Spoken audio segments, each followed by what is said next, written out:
Bismillahirrahmanirrahim. Assalamualaikum warahmatullahi wabarakatuh. Alhamdulillahirabbil alamin wassalatu wassalamu ala nabiyina Muhammad wa ala alihi wa ashabihi wa man tabi'ahum bi ihsanin ila yaumiddin.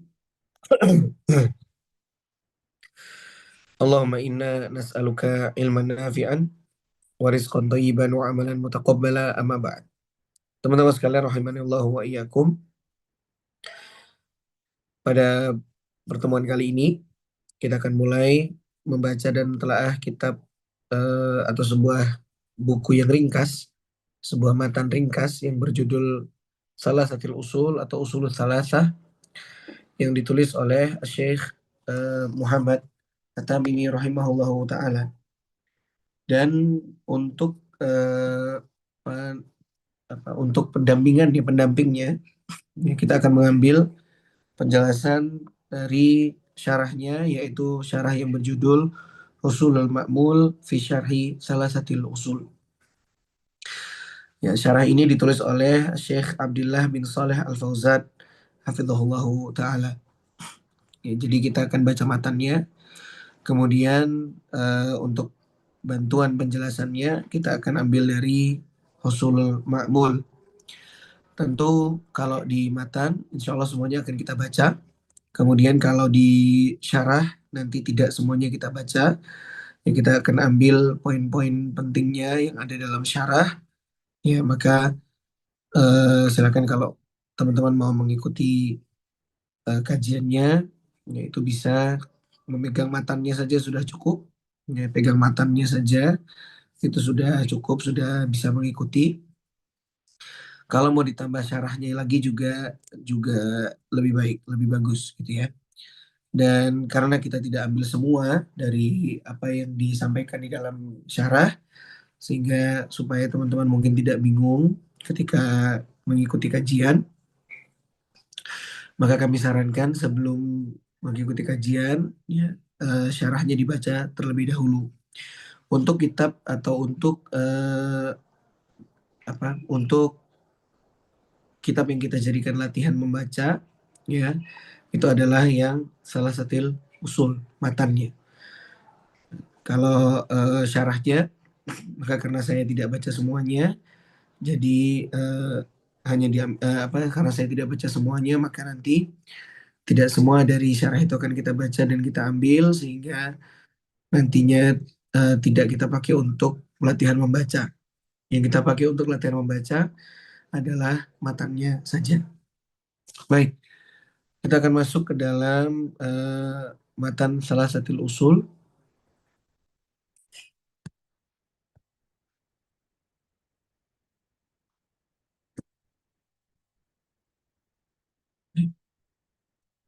Untuk panduan matannya yang saya pakai adalah matan yang tertulis di Mutun Thalibul Ilmi, ya.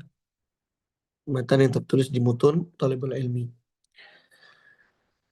Baik, kita akan masuk pada poin yang pertama atau bagian pertama dari matan ini. Penulis ya, rahimahullahu taala mengatakan Bismillahirrahmanirrahim, dengan menyebut nama Allah yang Maha Pengasih lagi Maha Penyayang. Ya alam rahimakallahu, ketahuilah semoga Allah memberikan rahmat kepadamu, annahu yajibu alaina ta'allumu arba'i masaila. Ketahuilah bahwasannya wajib bagimu untuk mempelajari empat hal atau empat perkara. Jadi ini mukadimah pertama dari kitab Salatil Usul. Nanti kitab Salatil Usul ini isinya ada sekitar 3 mukadimah, ya. Isinya ada 3 mukadimah. Kemudian nanti baru setelah 3 mukadimah di awal, baru kita masuk ke dalam inti kitabnya.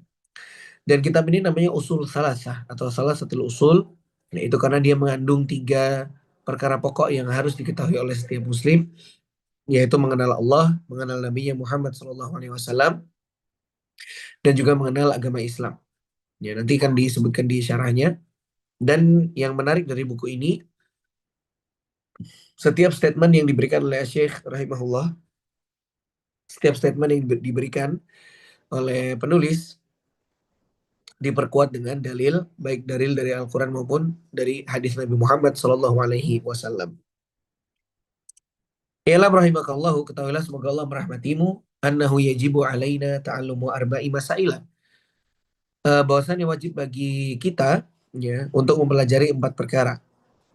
Ya, tentu 4 perkara ini bukan pembatasan hal yang wajib untuk dipelajari, tapi 4 perkara ini adalah penyebutan ya di antara hal-hal yang wajib untuk dipelajari. Di antaranya, bukan pembatasan bahwasannya hanya 4 ini saja yang wajib.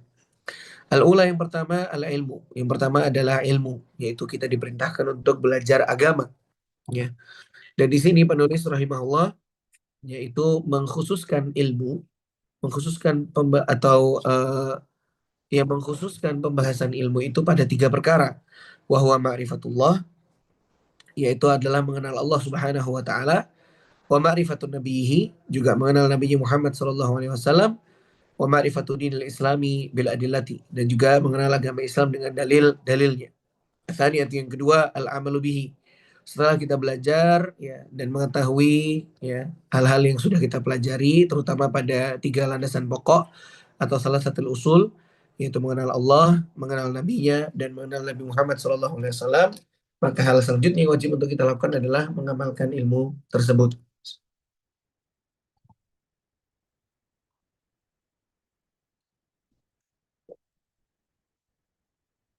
Dan mengamalkan ilmu ini adalah satu hal yang harus dilakukan oleh setiap muslim.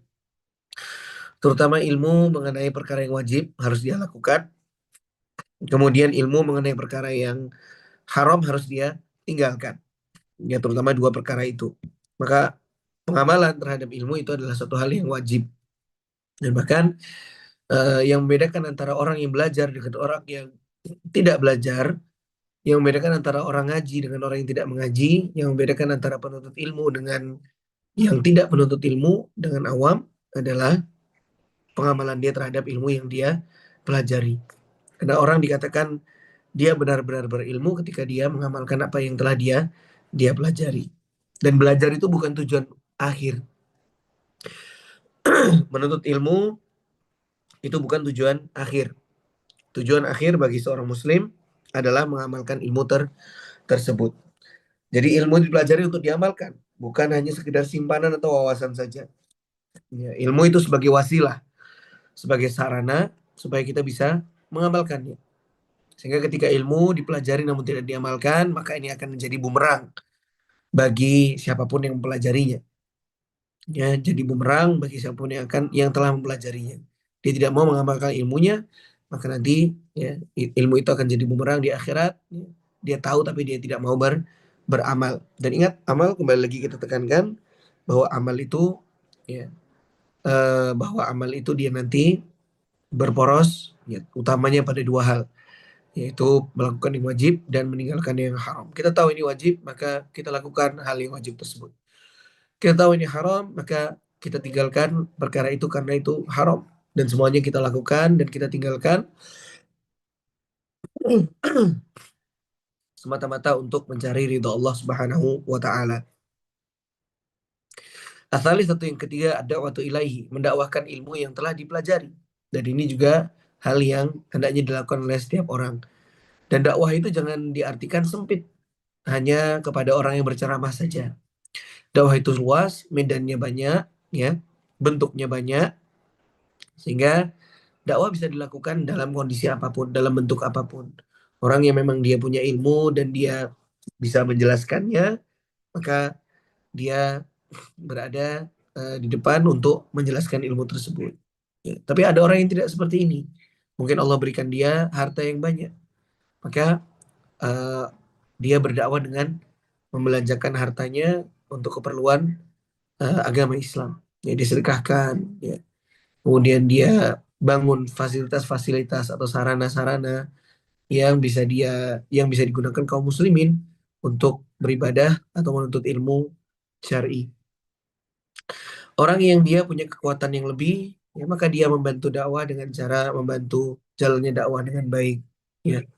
Dan seterusnya, ya. Setiap orang itu punya jalan dakwahnya masing-masing. Kita mengajarkan keluarga kita untuk beribadah kepada Allah Subhanahu wa taala itu juga adalah dakwah. Kita ajak tetangga kita untuk sholat berjamaah di masjid itu juga adalah dakwah. Bahkan kita eh, beramal atau kita menggunakan akhlak mulia ketika ketika kita apa namanya ketika kita berinteraksi dengan orang lain ini juga merupakan jalan dakwah. Ya, sehingga jalan dakwah itu sangat luas. Ya, jalan dakwah sangatlah luas. Kita bisa berdakwah dengan apapun yang kita miliki. Kita punya ilmu, kita ajarkan ilmu kita. Kita punya harta, ya kita kita apa namanya kita keluarkan harta kita untuk keperluan kaum muslimin. Kita punya ya kita punya lahan, kita jadikan lahan kita untuk keperluan kaum muslimin dan seterusnya termasuk tadi kita sebutkan ya berakhlak mulia ketika berinteraksi bersama manusia ini juga adalah dakwah kita kepada Allah Subhanahu wa taala. Ar-rabi'atu as-sabru 'alal adza fihi. Yang keempat adalah bersabar dalam menghadapi itu semua, yaitu bersabar dalam menuntut ilmu, ya, kemudian bersabar dalam beramal, bersabar dalam berdakwah, dan juga bersabar dalam bersabar melakukan itu semua tadi. Karena menuntut ilmu butuh kesabaran. Ya, menuntut ilmu bukan jalan yang pendek. Menuntut ilmu adalah jalan yang panjang. Ya, maka butuh kesabaran. Kita tidak bisa menuntut ilmu langsung semuanya kita kuasai pada hari itu juga. Dan bahkan tidak bisa dalam waktu 1 minggu, 1 bulan, 1 tahun, atau yang seterusnya. Ilmu butuh dituntut atau dicari seumur hidup kita. Sehingga butuh kesabaran. Beramal juga demikian. Ketika kita mulai mengamalkan ilmu-ilmu yang telah kita pelajari, ya, terkadang ada gangguan-gangguan.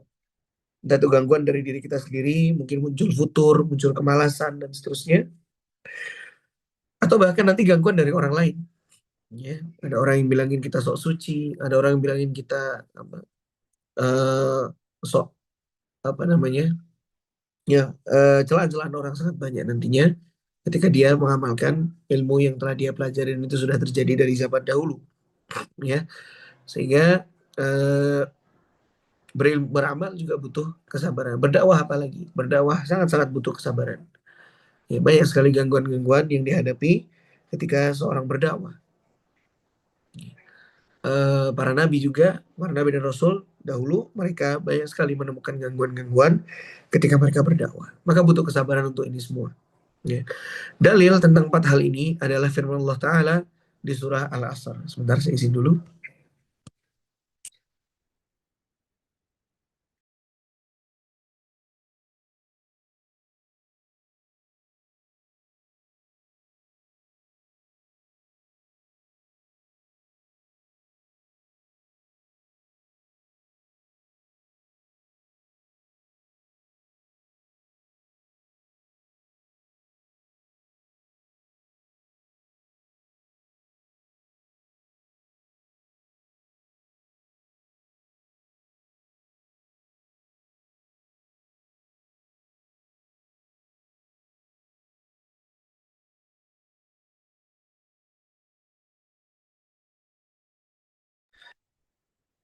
Mas Rafa udah buka PDF-nya? Nah, sudah Ustaz. Oke. PDF ini dulu ya. Apa namanya? PDF yang mutun dulu ya. Baca Mas. Nah, Ustaz. Dari awal aja nggak apa-apa. Jadi, Bismillahirrahmanirrahim. Ustaz. A'udzu billahi minasyaitonir rajim. Bismillahirrahmanirrahim. Qala al-musannif rahimahullahu taala. Bismillahirrahmanirrahim. I'lam rahimakallahu annahu yajibu alaina ta'allumu arba'i masail. الأولى العلم وهو معرفة الله ومعرفة نبيه ومعرفة دين الإسلام بالأدلة. الثانية العمل به. الثالثة الدعوة إليه.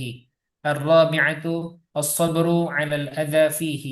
والدليل قوله تعالى: بسم الله الرحمن الرحيم والعصر إن الإنسان لفي خسر إلا الذين آمنوا وعملوا الصالحات وتواصوا بالحق وتواصوا بالصبر. Syafi'i. قال الشافعي رحمه الله تعالى: لو ما أنزل الله حجة على خلقه إلا هذه السورة لكفتهم. Qol Bukhari. وقال البخاري رحمه الله تعالى باب العلم قبل القول والعمل والدليل قوله تعالى فاعلم أنه لا إله إلا الله واستغفر لذنبك فبدأ بالعلم قبل القول والعمل. Nah, ya kemudian kita lanjutkan. Ya, setelahnya tadi, setelah 4 hal yang disebutkan oleh penulis rahimahullah, penulis lanjutkan dengan dalilnya. Ini sebagaimana kita sampaikan di awal tadi bahwa yang menarik dari buku ringkas salah satu usul ini adalah penulisnya rahimahullah, beliau mengaitkan setiap statement yang beliau keluarkan dengan dalil yang membuat kita lebih yakin bahwasannya ini semua bukan datang dari pemikiran beliau sendiri. Kita yakin bahwasannya ini semua datang dari sesuai dengan apa yang tertera dalam Al-Quran dan juga hadis Nabi Muhammad SAW. Wa dalilu qauluhu ta'ala, dalil tentang 4 hal itu adalah firman Allah Subhanahu wa taala. Bismillahirrahmanirrahim. Wal asri, demi masa, innal insana lafi khusrin. Sungguhnya manusia itu berada dalam kerugian. Kerugian yang datang dari mana saja. Entah itu kerugian di dunia atau kerugian di akhirat. Ya. Illal ladzina amanu. Nah, bagaimana supaya seorang manusia atau kita bisa keluar dari kerugian ini? Allah katakan di ayat selanjutnya, illal ladzina amanu. Kecuali orang-orang yang beriman. Wa amilus solihat. Dan juga orang-orang yang beramal soleh. Wa tawasaw bil haq. Saling bernasihat tentang kebenaran. Wa tawasaw bis sabr. Saling bernasihat tentang kesabaran. Maka teman-teman sekalian, surah ini 3 ayat yang mungkin sering kita baca ketika kita sholat, ya. Mungkin sering kita baca, sering kita dengarkan, dan pastilah kita hafal semuanya. Ini dia mengandung suatu makna yang sangat luar biasa, ya. Sampai-sampai nanti kita lihat di kalimat setelahnya, Imam Syafi'i mengatakan suatu hal tentang hal tersebut, dan juga para ulama juga telah mentafsirkannya. Jadi walaupun pendek, tapi inilah surah Al-Asr yang dia itu mempunyai makna yang sangat luar biasa. Di sini Allah katakan semua manusia berada dalam kerugian, kerugian dunia dan kerugian di akhirat. Sehingga bagaimana supaya bisa keluar dari kerugian itu? Amalkan 4 hal yang wajib untuk dilakukan setiap muslim yang disebutkan oleh Asy-Syaikh rahimahullah pada poin-poin sebelumnya. Yang pertama, illal ladzina amanu. Cara pertama supaya keluar dari kerugian tersebut adalah beriman. Dan beriman itu tidak bisa terwujud kecuali dengan ilmu. Ya, beriman tidak bisa terwujud kecuali dengan ilmu. Ya, maka seorang kalau mau beriman dengan baik, dia harus belajar. Ya, kalau dia mau beriman dengan baik, dia harus belajar ilmu agama. Ya, karena bagaimana dia bisa beriman kalau dia tidak tahu apa yang akan dia imani? Sehingga wajib bagi dia untuk belajar. Jadi ini cara pertama seorang keluar dari kerugian dunia dan akhirat, belajar agama. Yang kedua, wa amil sholihat. Dan juga yang kedua adalah beramal soleh. Setelah dia belajar, ya, dia tidak jadikan ilmu itu hanya sebagai simpanan saja, hanya sebagai hanya dia tuliskan di catatannya saja, tapi dia amalkan. Terutama dalam perkara-perkara yang wajib dia harus lakukan, dalam perkara-perkara yang haram dia harus tinggalkan. Dia tahu ini wajib, dia lakukan. Dia tahu ini haram, dia tinggalkan. Ya, maka setelah dia belajar, dia mengamalkannya. Dan mengamalkan, kita sampaikan lagi bahwa ini adalah pembeda yang sangat jelas antara orang yang berilmu dan juga orang yang tidak berilmu. Pembeda yang sangat jelas antara orang yang ngaji dan orang yang tidak ngaji. Perbedaan yang sangat jelas antara penuntut ilmu dan awamnya. Wa tawassaw bil haq. Yang ketiga supaya kita bisa keluar dari kerugian ini adalah saling menasehati dalam masalah kebenaran, yaitu mendakwahkan ilmu yang sudah dipelajari dan juga diamalkan. Tadi sudah kita sampaikan, dakwah itu bisa dilakukan dengan banyak cara. Dakwah itu jangan dipersempit, maknanya hanya dengan ceramah saja, tidak. Antum akhlak mulia dengan sesama, itu dakwah. Antum ajak orang lain untuk ngaji, antum ajak orang lain untuk sholat berjamaah di masjid, itu dakwah. Antum ajarkan keluarga antum antum ajarkan keluarga antum tentang perkara agama, ini itu dakwah. Ya, antum sedekahkan harta antum untuk kebutuhan masjid, untuk kebutuhan menuntut ilmu, antum belikan teman antum kitab dan seterusnya, ini semua adalah dakwah. Ya, jadi dakwah itu luas sekali. apapun yang kita miliki bisa kita jadikan ladang ladang dakwah. Yang terakhir, watawassaw bis sabr, saling bersabar. Ya. Sabarkan diri kita untuk melakukan tiga hal yang di atas tadi. Kemudian sabarkan orang lain juga untuk melakukan itu semua. Karena kita tidak bisa sendirian di jalan ini dan juga kita ya eh, kita butuh orang lain mengingatkan kita. Kita juga harus mengingatkan orang lain tentang kesabaran ini dalam melakukan empat hal atau tiga hal yang disebutkan sebelumnya. Imam Syafi'i rahimahullah beliau mengatakan, "Lauma anzalallahu hujjatan ala khalqihi ila hadhihi surah lakafathum." Kalau Allah Subhanahu wa taala hanya menurunkan hujjah kepada hamba-hambanya dengan surat ini saja, maka itulah kafathum, maka itu akan cukup bagi mereka. Ya, kalau Allah Subhanahu wa taala turunkan hujjah atau tidak turunkan hujjah kepada hambanya kecuali surah ini saja, la kafathum, maka surat ini sudah cukup. Maksudnya bukan berarti surat ini cukup untuk mewakili seluruh Al-Qur'an, tidak. Tapi maksudnya apa? Surat ini sudah cukup untuk jadi hujjah bagi mereka, ya, bahwa kalau mereka mau keluar dari kerugian caranya seperti ini. Itu sudah cukup dengan surah ini saja. Surah yang ringkas seperti ini itu sudah bisa jadi panduan hidup kita bahagia di dunia dan di akhirat. Ya, itulah apa yang dikatakan Imam Syafi'i.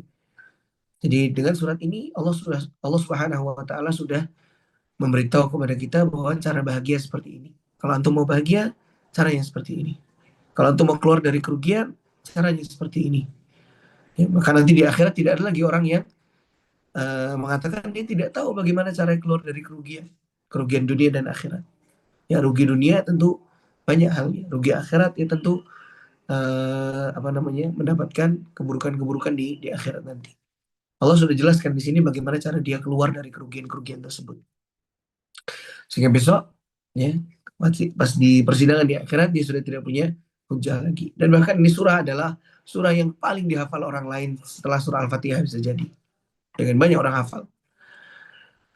Waqala Bukhari, kemudian Imam Bukhari rahimahullah taala mengatakan bab tentang al-ilmu qabla al-qawli wal amal. Bab tentang ilmu sebelum berkata dan berbuat. Nah, ini penting teman-teman, kaidah yang sangat-sangat penting. Al-ilmu qabla al-qawl wal amal. Ilmu dulu baru ngomong, baru berbuat. Ya. Sedangkan yang kita lihat realitanya di zaman sekarang, hari-hari ini orang banyak berbicara tanpa ilmu. Orang banyak berbuat tanpa ilmu. Jadi koreksi yang sangat besar bagi kita semua, ya. Ilmu dulu. Kalau kita tidak tahu kita diam, ya. Kalau kita tidak tahu kita diam. Jangan ikut berbicara pada perkara yang tidak kita ketahui. Padalilu qauluhu ta'ala, dalilnya adalah firman Allah Ta'ala, fa'lam, ketahuilah, annahu la ilaha illallah, bahwasanya tidak ada Rabb yang berhak disembah kecuali Allah, wastaghfir li dzambik, maka beristighfarlah, mintalah ampun untuk dosa-dosamu. Fabada bil ilmi, maka penulis atau Allah Subhanahu wa taala memulai dengan ilmu qabla al-qawli wal amal, sebelum perkataan dan perbuatan. Lihat pada surah ini, kalau nggak salah surah Muhammad ya. Fa'lam annahu la ilaha illallah. Ketahuilah bahwasanya tidak ada Rabb yang berhak disembah kecuali Allah Subhanahu wa taala. Dalam surah ini atau di dalam ayat ini Allah mulai dengan kata fa'lam, ilmuilah, ketahuilah. Ini adalah ilmu. Ya, fabada bil ilmi, maka penulis mulai dengan ilmu. Annahu la ilaha illallah. La ilaha illallah ini adalah al-qaul. Ya, sebelum berkata wastaghfir li dzambik, ini adalah al-amal. Jadi itu maksud pendalilan dari surah Muhammad ayat 19 ini. Alam annahu la ilaha illallah wastaghfir li dzambik. Ketahui dulu, belajar dulu, baru berbicara la ilaha illallah, barulah beramal wastaghfir li dzambika. Baik, ini mukadimah pertama. Sekarang kita pindah ke syarahnya.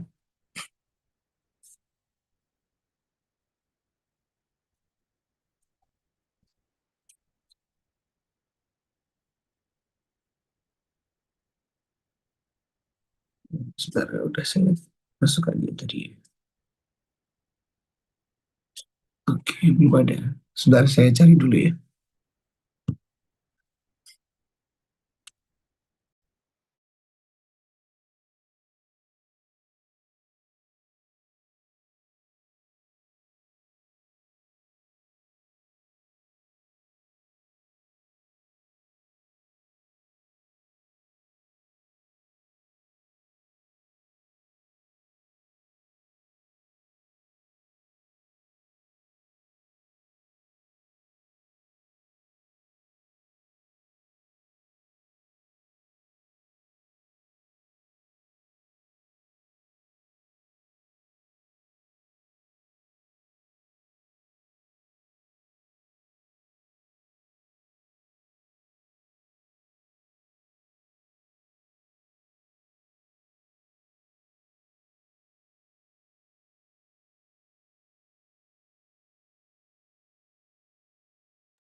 Oh iya, nggak apa-apa.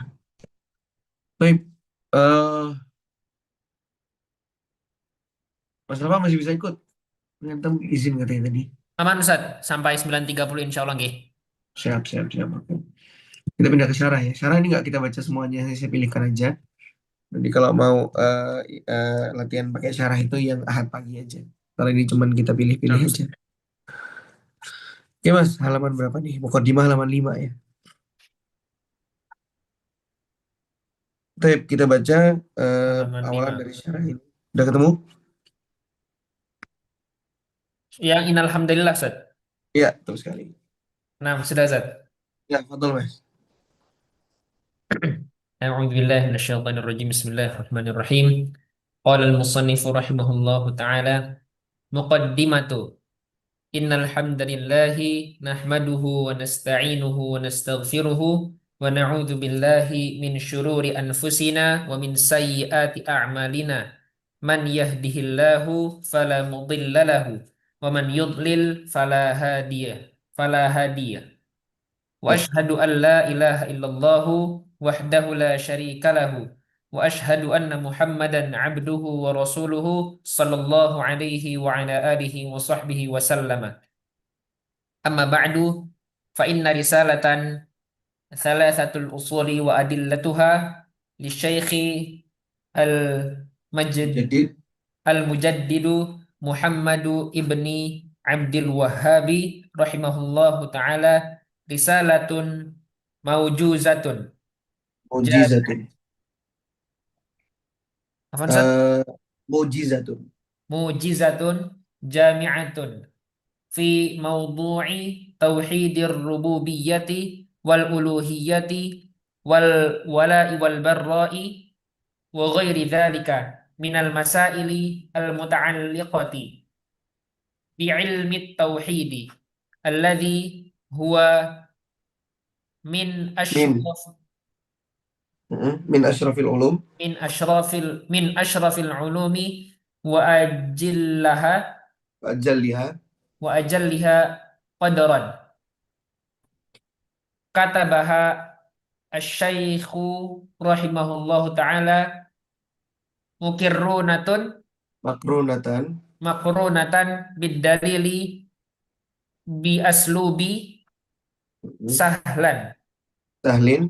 سهل ميسر لكل قارئ فأقبل الناس عليها حفظا وتدريسا لأنها كتبت بقلم بقلم عالم جليل من علماء الإسلام نهج Nahaja. نهج منهج السلف الصالح داعيا إلى التوحيد ونبذ البدع والخرافات وتنقية الإسلام مما علق به من أواهم. Ya, cukup cukup. Min نعم auhamin. أستاذ. Baik, 14 ternyata saya tadi cuma sampai kori aja. Gak apa-apa ya, Mas. Oke, kita lanjutkan ya. Mukadimah. Di mukadimah ini ada hal yang penting yang mau saya ambil ya, dari perkataan penulis. Penulis katakan setelah mukadimah, innalhamdalillah, sungguhnya pujian itu semuanya hanya milik Allah Subhanahu wa taala. Nahmaduhu wa nasta'inuhu wa nastaghfiruh. Kita puji Allah, kita minta tolong sama Allah dari kesulitan kita. Kita mohon ampun sama Allah atas dosa-dosa kita. Wa na'udzubillahi min syururi anfusina. Kita berlindung pada Allah dari keburukan diri kita. Wa min sayyiati a'malina, dan juga dari keburukan amal-amal kita. Man yahdihillahu fala mudhillalahu. Siapa yang Allah beri hidayah, maka tidak ada yang bisa menyesatkannya. Wa man yudlil fala hadiya lahu. Ini harus ada lahunya. Kalau dicetakan saya ada lahunya. Maka tidak ada, kalau ada orang yang menjadi sesat, fala hadiya lahu, maka tidak ada yang bisa memberinya petunjuk kecuali Allah Subhanahu wa taala. Wa asyhadu an la ilaha illallah wahdahu la syarikalah. Aku bersaksi bahwasanya tidak ada Rabb yang berhak disembah kecuali Allah. Wa asyhadu anna Muhammadan abduhu wa rasuluh sallallahu alaihi wasallam. Dan aku bersaksi bahwasannya Muhammad adalah utusan Allah, hamba dan utusannya. Hamba, beliau adalah hamba Allah. Abduhu, beliau adalah hamba Allah. Sehingga beliau itu adalah manusia yang sama seperti kita. Tidak boleh disembah. Beliau adalah hamba Allah yang tidak punya keutamaan atau bukan tidak punya apa namanya, tidak punya kekhususan rububiyah atau uluhiyah sedikit pun. Ya, beliau adalah manusia yang sama seperti kita. Akan tapi warasuluhu. Beliau adalah utusan Allah yang tidak boleh kita remehkan. Ya, sehingga abduhu itu meniadakan pengkultusan Nabi Muhammad SAW yang terlalu berlebihan. Rasuluhu ini meniadakan meremehkan untuk Nabi Muhammad SAW karena beliau memang manusia sama seperti kita, tapi beliau juga adalah utusan Allah Subhanahu wa taala. Sallallahu alaihi wa ala alihi wa sahbihi wasallam. Amma ba'du, ya, fa inna risalata salasatil usul. Maka risalah salasatil usul, ya, risalah salasatil usul wa adillatiha dan juga dalil-dalilnya li Syekhi Al-Mujaddidi untuk Syekh atau yang ditulis oleh Syekh Al-Mujaddid. Mujaddid itu istilah untuk orang yang orang yang berdakwah, pembaharu agama gitu ya, pembaharu agama. Ini ma'ruf, istilah yang sangat ma'ruf. Muhammad bin Abdul Wahhab, Muhammad bin Abdul Wahhab rahimahullah.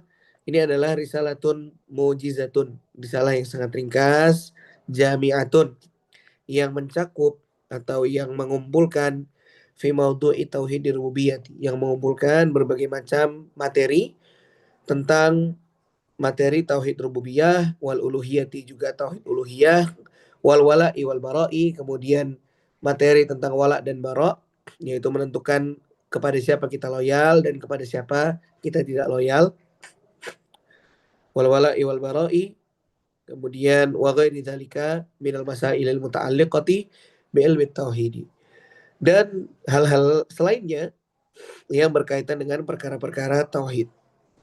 Alladzi huwa min asyrafil ulumi wa ajalliha qadran. Di mana tauhid itu adalah ilmu yang paling utama dan paling baik qadran secara asalnya. Jadi ilmu tauhid itu adalah ilmu yang paling diutamakan dan paling paling utama harus dipelajari seseorang. Kata bahas Syekh rahimahullah, Syekh yaitu penulis Syekh Muhammad At-Tamimi rahimahullah, beliau menulisnya makrunatan bid dalil. Beliau menulisnya digandengkan dengan dalil. Ya, setiap statement yang beliau keluarkan itu ada dalilnya. Kemudian bi uslubin sahlin, dengan dan beliau tuliskan buku ini dengan gaya bahasa yang sahlin, yang mudah, yang muyasarin, yang mudah, yang dimudahkan. Likulli qari'in, yang gaya bahasa itu ya dimudahkan untuk semua orang. Artinya buku ini adalah buku yang ringkas dengan bahasa yang mudah, dilekati dengan dalil. Baik, lanjut. Ini kita lewati dan kita masuk ke halaman 9. Ya, halaman 9. Silakan dibaca Mas Rafa, Bada al-Musannifu. Naam, Ustaz. Bismillahirrahmanirrahim. Qala al-musannifu rahimahullahu ta'ala, bada al-musannifu hadhihi risalati bil bismillati Bil iqtida'an basmalati. Bil basmalati.